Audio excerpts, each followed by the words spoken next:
냉혹한 현실 세계에서 찬송하는 삶입니다. 믿음이 좋던 없던 모든 사람은 이 세상이라는 현실 속에서 살아가는 거잖아요.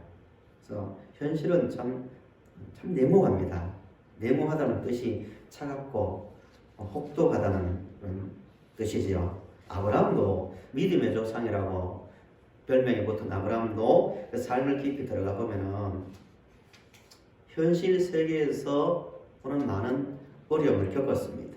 자기 종들과 조카 롯의 종들이 다투었습니다.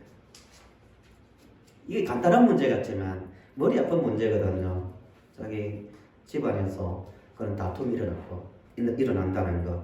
그 다음에 자기 아내를 누이라고 속여야 될 급박한 환경에 놓쳐하고, 또 후계자 문제로 고민하다가 좀 하가를 통하여 이스마를 갖고 그것도 다툼이 되고요. 별별 일을 다 겪습니다. 모세는 어떻습니까? 태어날 때부터 어려운 고난을 겪습니다. 강에 던져지고, 또 자기 동족을 도우려고 하다가 40년을 도망갑니다. 이집트의 왕궁에서 살다가 40년을 미디안 광야에 도망가서 양치기 생활을 합니다. 40년. 또 부름을 받고 난 다음에 40년 동안 광야에서 백성들과 함께 살면서 별별 소리를 다 듣습니다. 어떤 데는 돌에 맞아 죽을 당하고, 틈만 나면 모세를 원망했습니다. 현실적인 문제 아니겠습니까? 현실이니까 믿음으로 산다고 하지만 우리 현실 속에 살거든요. 구원받아 광야에 나온 백성들도 마찬가지죠. 조금만 가면 적들이 기다리고 있고, 자기들 힘으로 넘을 수 없는 성벽이 막고 있고, 먹는 문제, 마시는 문제로 힘들어하고요. 현실이니까요. 예수님의 제자들도 마찬가지입니다. 예수님의 제자들도 돌에 맞아 순교하고, 목이 베어 죽고, 도망 다니고, 여러 가지 많은 어려움을 겪었습니다. 현실이니까요. 오늘 본문에 나오는 바울도 마찬가지입니다. 바울의 삶을 보면 자기 간증이죠. 수없이 매를 맞아 기절하고요. 얼마나 심하게 맞았냐면 돌에 맞아서, 매를 맞아서 기절해서 성 밖에 던져지고요. 배를 타고 가다가 파손당하고요. 그 다음 더 문제는 뭐냐면은 자기가 세운 교인들이 자기를 비난하는 거예요. 어떻게 비난했냐면 바울은 말을 못한다 이거죠. 말을 못한다. 아니면 또 큰 소리 치지만 우리에게 오면은 제대로 말을 못한다. 심지어 인격 모독을 당합니다. 바울은 이게 뭐예요? 이게 투명하지 못하고 돈에 욕심이 많다. 이런 이야기, 별별 이야기를 다 듣습니다. 심지어 바울은 사도도 아니다 이거예요. 우리말로 하면은 저 사람은 목사도 아니다고, 자격도 없다, 이런 말을 들었다는 거예요. 잠이 오겠어요, 안 오겠어요? 괴로운 거죠. 원수들이나 이방인들로부터 예수님을 모르는 사람들로부터 그런 비난을 받으면 모르니까 하지만 성도들로부터 그런 비난을 받았습니다. 왜 그럴까요? 현실이니까요. 현실 속에는 크고 작은 많은 일들을 만나거든요. 유머 중에 이런 게 있어요. 쌍둥이로 태어난, 몇 시간으로 차이로 태어난 형이 한 5살 때쯤 돼서 유머입니다. 동생에게 보면서 하는 말이, 야, 너도 세상 조금만 더 살아봐라. 쓴맛을 알 것이다 하고 하는 유머가 있는데요. 이 세상은 현실 속에 있으니까 우리는 예수를 믿지만 구름 위를 다니는 사람들이 아니라 현실 속에서 먹는 문제, 잠자는 문제, 사람과의 관계 속에서 늘 부딪혀야 됩니다. 그래서 요즘 장사하는 분들 얼마나 힘듭니까? 손님이 막 떨어지고 하니까 하루하루 피가 마릅니다. 그런 분들 참 많이 봤습니다.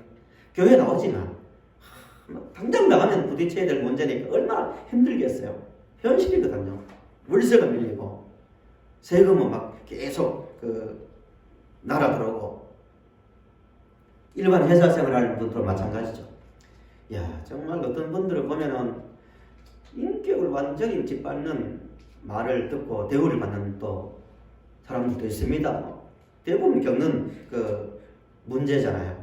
그래서 집에 가면 잠도 안 오고, 보들 막 떨리고, 어디 그냥 복수할까, 뭐 이런 생각도 들고, 그러다가 또 먹고 살아야 되니까 또 참고 나가서 또 웃으면서 대하고, 이 현실이거든요. 신앙생활 하지만 하는 성도들에게도는 현실입니다. 근데 참된 믿음은요, 현실 속에서 자라는 거예요.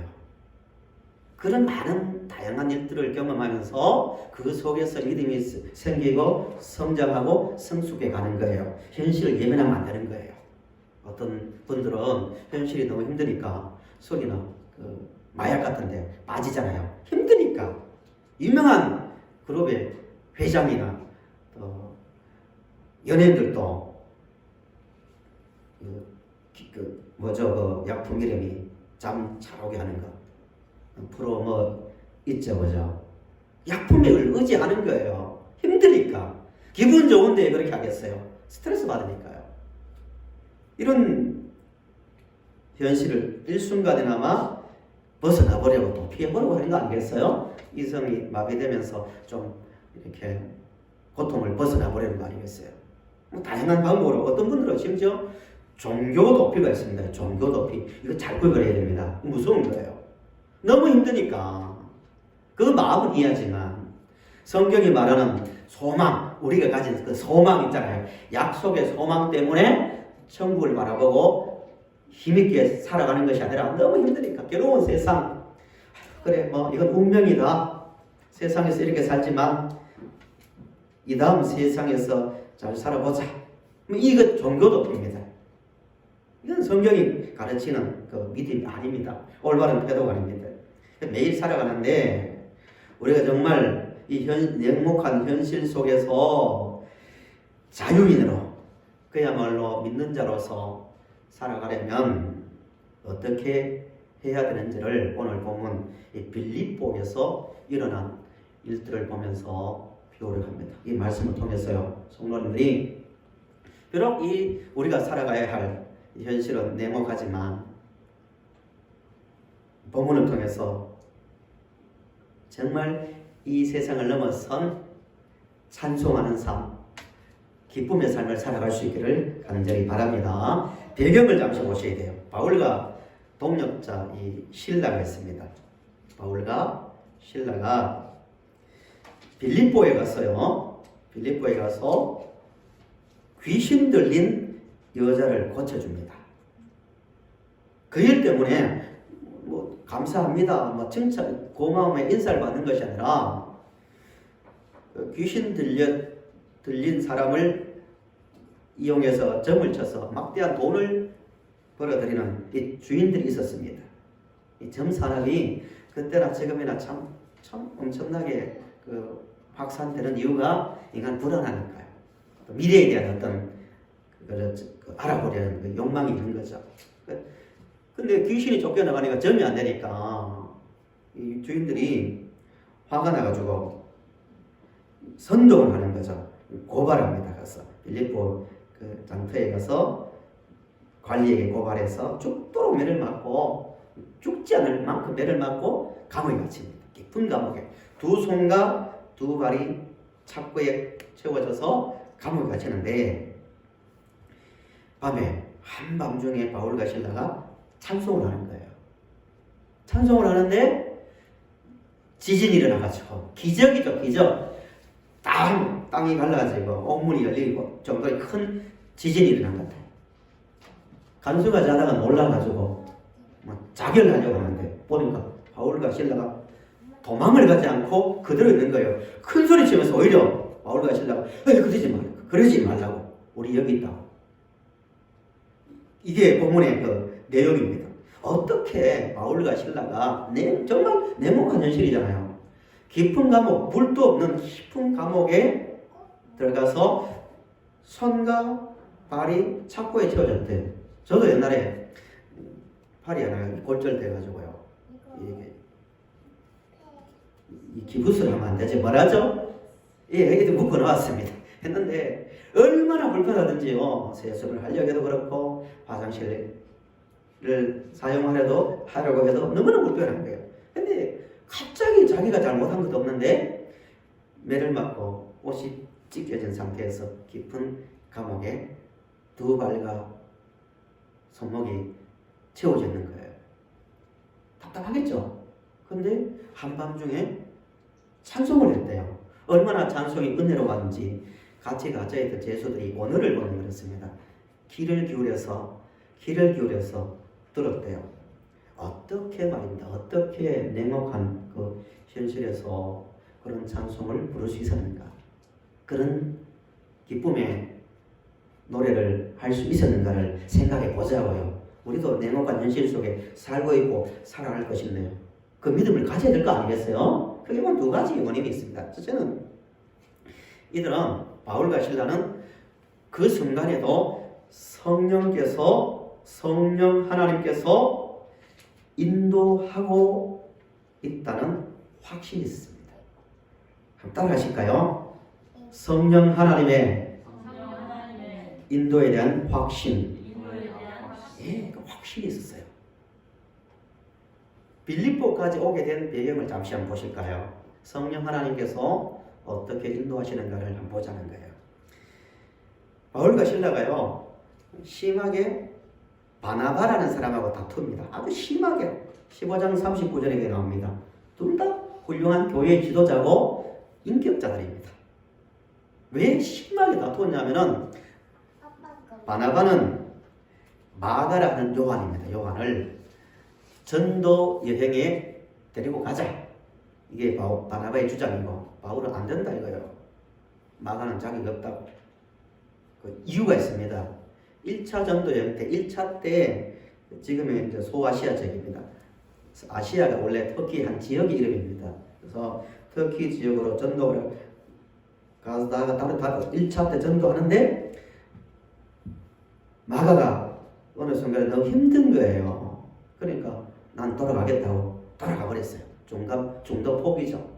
그때 굉장히 좀 어려움을 겪었을 것 같아요. 그래서 바울은 안 된다고. 이 중요하고 큰 일을 하는데 저런 사람은 데려갈 수 없다 해서 심하게 바나바는 아니다고. 마가가 정말 많이 바뀌었다고 하면서 같이 데리고 가자 말자 그게 다투다가 그러면 안 되겠다 따라가자 해서 마가와 바나바는 다른 곳으로 가고 바울과 실라가 이제 북쪽으로 이제 아시아 지역입니다. 북쪽으로 가서 열심히 1차 때 갔던 지역을 중심으로 믿음이 잘 자라고 있는지 또 믿음을 더 건강하게 성장시키기 위해서 갔습니다. 갔는데 계속 사역을 하는데 일이 막히는 거예요. 성령께서 막으시는 거죠. 성령께서. 그런데 왜 그런가 하고 있을 때 밤에 마케도냐 사람 지명을 조금 뒤에 지금 지명으로 설명해 드릴게요. 바다 건너 지중해 북쪽에 에게해라고 해서 에게해를 건너면 그리스 마케도냐 지역입니다. 그 터키 지역에서 그 바다 건너의 사람이 환상입니다. 우리를 도우러 오라고 환상을 보는 거예요. 바울이 깨달은 게 뭐냐면은 그 6절을 한번 보시면 이렇게 나옵니다. 6절 한번 보세요. 성령께서 어떻게 인도하시는가를 말하는 6절 보시면 성령이 중요합니다. 성령이 아시아에서 말씀을 전하지 못하게 하시거늘 이렇게 나옵니다. 그 다음에 7절 보세요. 무시아 앞에 이르러 비두니아로 가고자 애쓰되 예수의 영, 성령, 예수의 영 같은 이야기입니다. 다르게 보면 또 해석하면 또 이단들이 되는 거죠. 예수의 영이 허락지 아니하는지라. 10절 보세요. 바울이 그 환상을 보았을 때에 우리가 곧 마게도냐로 떠나기를 힘쓰니 이는 하나님이 저 사람들에게 복음을 전하라고 우리를 부리신 줄로 인정함이라 라고 말합니다. 결국 성령께서 바울과 실라는 생각도 안 했거든요. 바다 건너서 지금의 터키 지역에서 바다 건너서 유럽이죠. 유럽으로 간다는 것은 생각도 안 했는데 성령이 강력하게 환상을 통해서 여러 번 또 말씀 가운데서 가라고 해서 가게 된 거예요.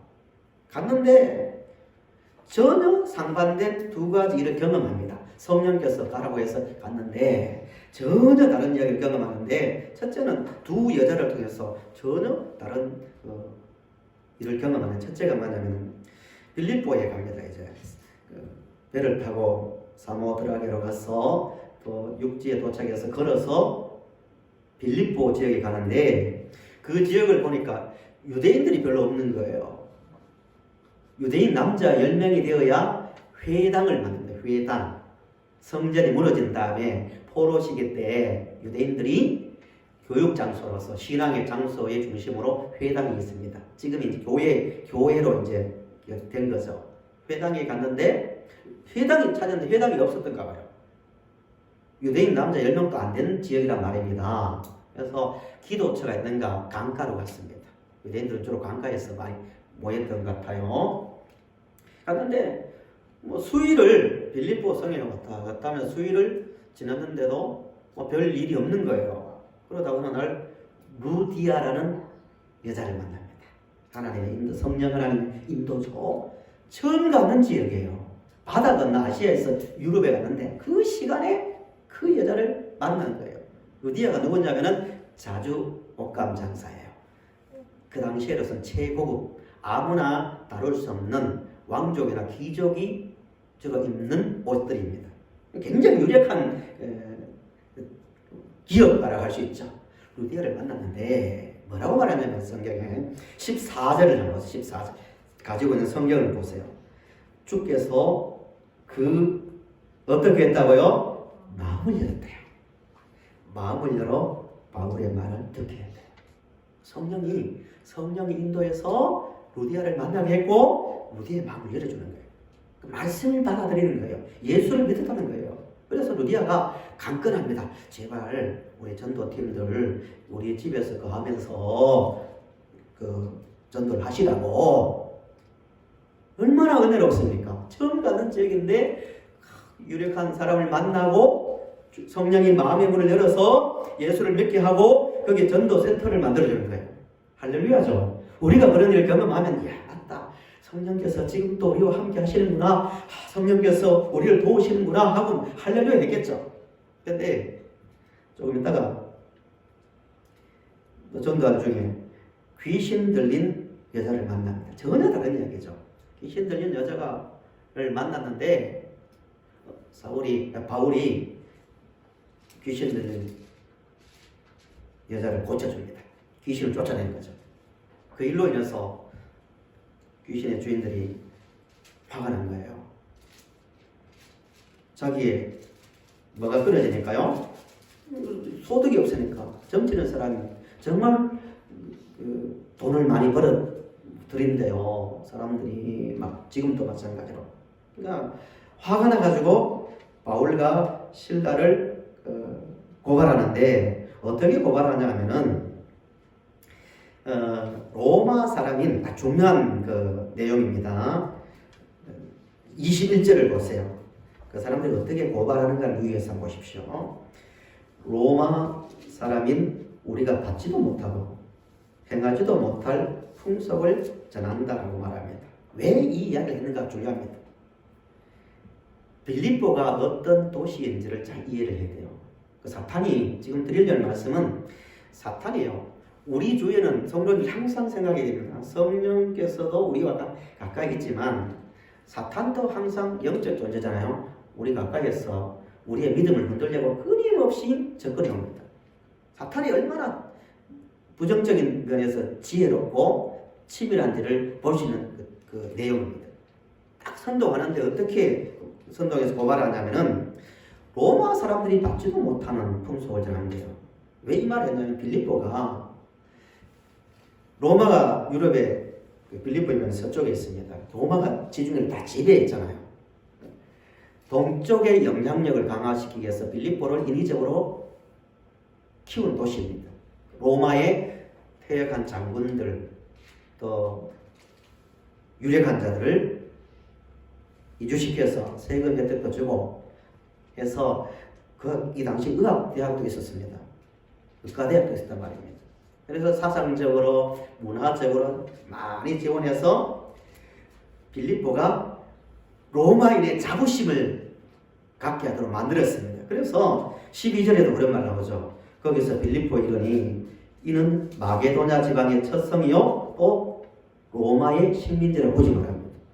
지금까지 돌아다녔던 모든 곳이 로마의 식민지인데 빌립보에 이런 말을 쓰는 것은 빌립보인들은 로마인이라는 자부심이 굉장히 강했습니다. 로마가 제일이다. 우리 로마 시민이다. 철학적으로 사상적으로 최고의 시민이다. 이 의식이 있는데 사탄이 그걸 딱 파가고 건드리는 거예요.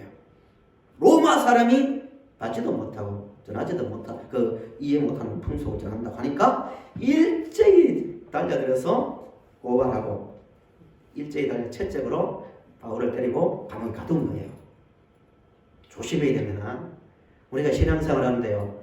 사탄은 대충 우리를 공격하지 않습니다. 정말 약점을 잘 압니다.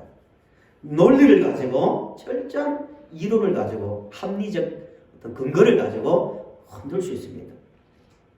날카롭단 말입니다. 말씀으로 무장해야 됩니다. 성도들은 철저하게 말씀으로 무장하시기를 바랍니다. 제가 드리는 말씀은 냉혹한 현실, 이 빌립보라는 세상에서 성령께서 분명히 인도하지만 전혀 다른, 생각지도 못하는 전혀 다른 상반된 일을 경험할 수 있는 거예요.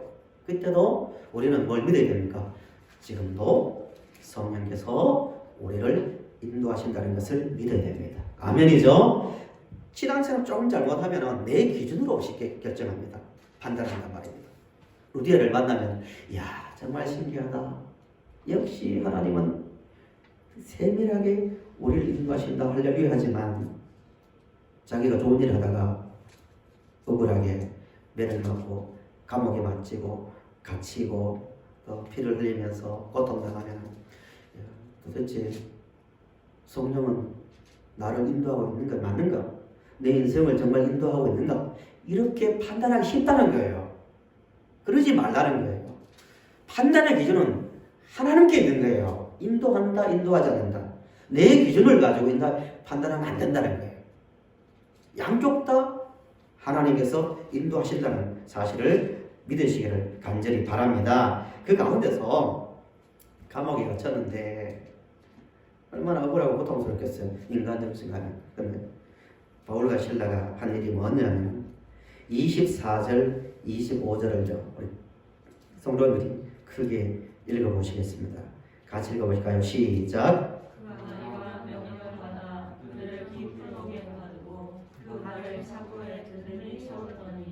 한밤중에 바울과 실라가 기도하고 하나님을 찬송하며 죄수들이 듣더라. 예, 한밤중에 불도 없는 곳이거든요. 나중에 간수가 등불을 켜서 들어갈 정도로 한밤중에 찬송했는데 같이 갇혀있던 죄수들이 들었대요.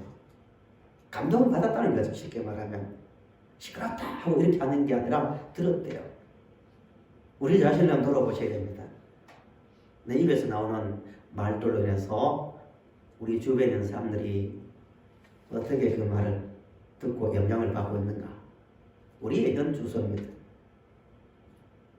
들릴 정도로 찬송했는데 이 한밤중에 했을까? 이 한밤중을 강조할까? 이거 주목해야 됩니다.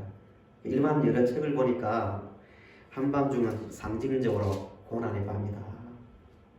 인생의 어두운 시간이다, 고통의 시간이다 라고 대부분 해석하더라고요. 근데 또 한편으로 제가 깊이 이렇게 또 여러분들 보니까 한밤중이라는 시간의 의미가 뭐냐면은 저는 그렇게 이제 봅니다. 해석의 문제니까 낮에 정신없이 고통당하고 매를 맞고 들어왔는데 밤은 어떤 시간입니까? 마음이 좀 그래도 가라앉고 현실을 차분하게 돌아볼 수 있는 시간 아니겠어요? 밤에, 그죠? 낮에 뭐 정신없이 살다가 보통 밤에 딱 있으면은 있었던 일도 생각나고 또 이런 여러 가지 자신을 돌아볼 수 있는 시간 아닙니까?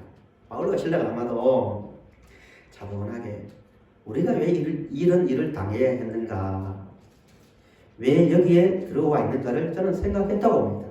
생각하고 아무 생각 없다 그냥 갑자기 노래 부르면 그게 이상한 거잖아요. 왜 여기까지 왔고 감옥에 갇혔는가 깊이 생각하면서 그렇다. 이전에 성령께서 환상을 통해서 이를 막으면서까지 우리를 마케도냐로 공유했고, 마케도냐 지역 안에 빌립보가 있거든요. 성령 하나님의 인도에 대한 확신이 있으니까 찬송하는 거예요. 지난번에 아브라함 이야기를 예를 들었는데, 아브라함을 하나님께서 아브라함에게 너 독자 이삭을 제물로 바치라 할 때 며칠을 걸었다고 했습니까? 예, 사흘 길을 걸어서 가야 할 곳에 데리고 가서 제물을 바치는 거예요. 상식적으로 생각하면 믿음을 확인하려면 자기 뒷산에 가든지 앞에 가도 되잖아요. 근데 굳이 힘들게 노인이 이삭을 데리고 준비해서 왜 사흘 길을 걷게 했는가? 저는 이렇게 생각합니다. 사흘 길을 걷게 하신 하나님의 뜻이 있다는 거예요. 아브라함아, 너 한번 깊이 생각해 봐라. 정말 나를 내가 신뢰할 만한 존재인지 생각해보고, 바치라는 나에 대한 신뢰가 그 문제를 가지고 생각해보고, 믿음이 있으면 바치고 아니면 말아라, 이런 거 아니겠어요? 아브라함이 막 즉흥적 결정을 한 것도 아니고 마음이 흥분되어서 한 게 아니라 차분하게 사흘길을 걸어보세요. 또 군 생활하면서 군에 갔다 오신 분도 있지만 또 갈 분도 있고요. 그러면요, 계속 걷다 보면 딴 생각 안 나고 막 여기 집중되거든요. 왜 우리가 어디로 가는가 하면서 생각이 모입니다. 정말 하나님께서 바치라는 하나님을 신뢰할 수 있는가? 지금까지 내가 살아왔는데 나를 인도하신 하나님을 정말 신뢰할 수 있는가? 그 가운데서, 그 결정된 가운데서 바친 거예요. 우리도 그런 시간이 필요합니다. 인생을 살아가면서 자신을 돌아볼 영적 밤을 한번 시간을 가져야 돼요. 정말 내가 지금까지 살아왔고 내복한 현실을 살아가는데 내가 누구를 믿고 살고 있는가? 성령 하나님은 정말 나를 인도하고 계시는 분 맞는가? 사람에 의해서, 사람이 이 세상의 조직이 나를 이끌어가고 있지 않는가를 생각해 보란 말입니다. 아브라함의 결론은, 바울과 실라의 결론은 로마가 아니라 하나님께서 우리를, 자기들을 인도하고 있다는 확신이 있습니다. 그러니까 하나님을 찬송하는 거예요. 제도들이 들을 만큼요. 성도 여러분, 우리를 인도하시는 분은 성령 하나님이십니다. 믿으시죠? 그 확신이 있으면 눈에 보이는 현상과 관계없이 우리의 길을 선한 길로 인도하신다는 것은 분명한 거예요. 베드로 사도도 똑같은 말을 했습니다. 베드로전서 4장 12절에서 14절 이런 말 합니다. 성도들에게 권면하는 거죠. 성도 여러분, 불시험을 당하고 고난을 당할 때 이상히 여기지 마십시오. 믿음으로 사는 성도들에게 하는 말입니다. 불시험이 어떤 시험인지 알겠죠? 견딜 수 없는 시험 아닙니까? 성도 여러분, 불시험을 당하고 고난을 당할 때 이상히 여기지 마십시오. 또 그리스도의 이름으로 치욕을 당할 때도 복 있는 자로 알라고 했습니다. 치욕을 당할 때. 현실 속에서 치욕을 당한 경험 있습니까? 치욕, 말로 할 수 없는, 남들에게 말하기 부끄러운 치욕 있을 수 있잖아요. 불시험을 당하거나 치욕을 당할 때도 복 있는 자로 알라고 권면합니다. 왜요? 이게 중요하잖아요. 왜요? 이런 말 합니다. 하나님의 영, 영광의 영, 하나님의 영이 어디에 계시기 때문에 우리 위에 계시기 때문입니다. 이런 말입니다. 성도 여러분, 우리가 세상에서 불시험을 당하고 때로는 치욕을 당하더라도 그 순간에 생각하십시오. 영광의 영, 하나님의 영이 우리 위에 계십니다. 믿으시죠? 그러니까 찬송할 수 있는 거예요. 찬송가에 주와 같이 길 가는 것 즐거운 일 아닙니다. 우리 주님 걸어가신 발자취를 밟겠네. 한 걸음 한 걸음 주 예수와 함께 날마다 날마다 우리는 걷네. 이게 우리의 믿음이 되어야 됩니다. 결론입니다. 한 가지 더 찬송할 수 있었던 이유는 당연히 자기들이 예수 믿고 구원받은 은혜 때문입니다. 감옥 안에서 중요한 변화가 일어나는데요. 옥문이 열려 있으니까 자다가 간수가 일어나서 그걸 보고 자결하려고 합니다. 이 당시에 죄수가 도망가면 지키는 자가 같이 죽어야 되거든요. 소망이 끊어진 줄 알고 자결합니다. 또 재미나는 표현이 있는데요. 19절을 보세요. 19절. 우리 19절 같이 읽으시겠습니다. 이제 말씀을 정리합니다. 19절 같이 시작. 요즘의 주인들은 자기 수익의 소망이 끊어진 것을 보고 바울과 신라를 붙잡아 장로로 그들에게 들어간다. 예. 뭐가 끊어졌다고요? 돈 버는 게 중단된 것을 가지고 소망이 끊어졌대요. 그 단어에 주목해야 됩니다. 이 세상 사람들의 그 인생입니다. 간수도 소망이 끊어졌어요. 그 자리 잃고 하면 끝나니까. 정치는 여정을 이용해서 돈을 벌었던 주인들도 소망이 끊어졌대요. 이게 세상이거든요. 바울과 실라는 그렇지 않았어요.